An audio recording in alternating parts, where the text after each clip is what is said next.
Today on the Project Nomad, I'd like to talk about this 3rd gen 4runner.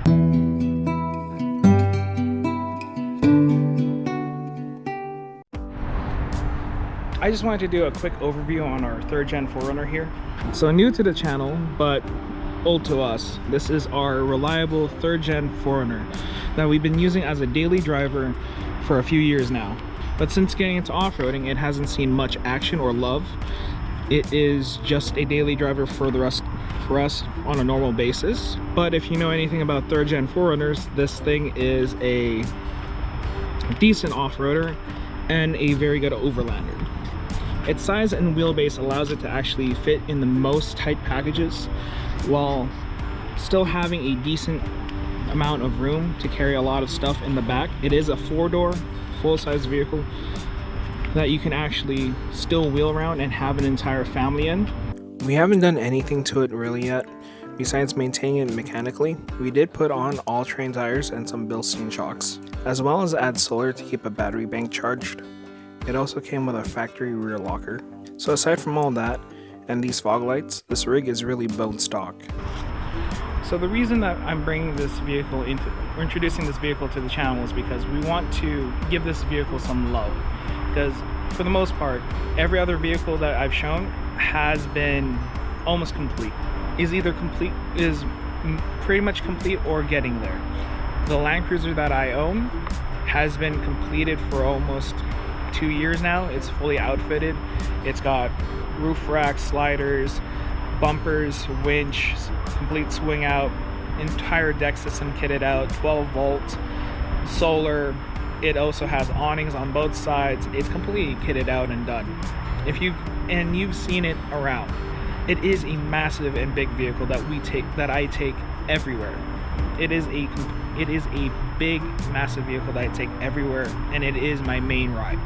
The second vehicle that I've been working on this channel has been a 2003 Chevy Suburban that I've been outfitting as a proof of concept that vehicle is a good overland vehicle and a moderately sufficient off-roader, where you can basically build it out for pretty cheap if you have the know-how and outfit it incredibly well for an overlanding vehicle.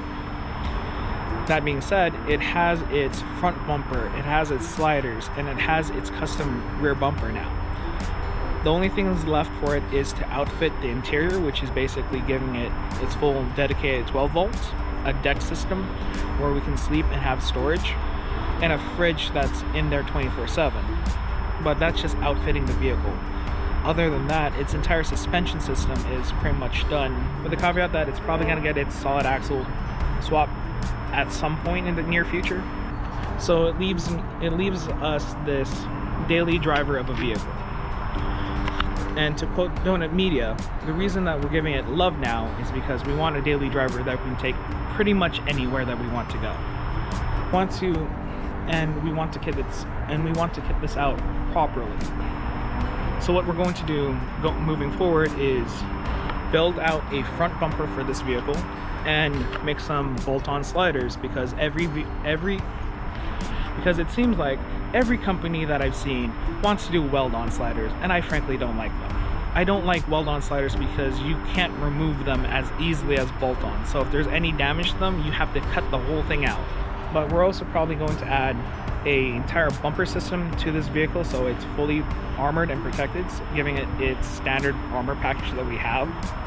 And our standard armor package usually consists of a front bumper with winch, a complete set of rock sliders that is comparable for the vehicle, and a rear bumper that can pretty much take any punishment that we give it, basically slam the rear end into rocks, catch hard debris, or an accidental backup into some pole or some rocks, as well as being able to have the swing outs where we have extra gas and the spare tire out of the way from underneath, so our clearance gets better. But that's generally our entire armor package that we want to give to this vehicle.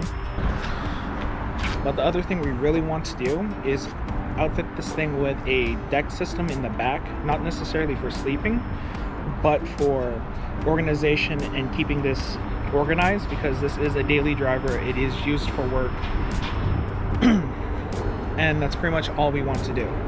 So until we bring this vehicle back into the channel and give it some of its actual love, tread lightly.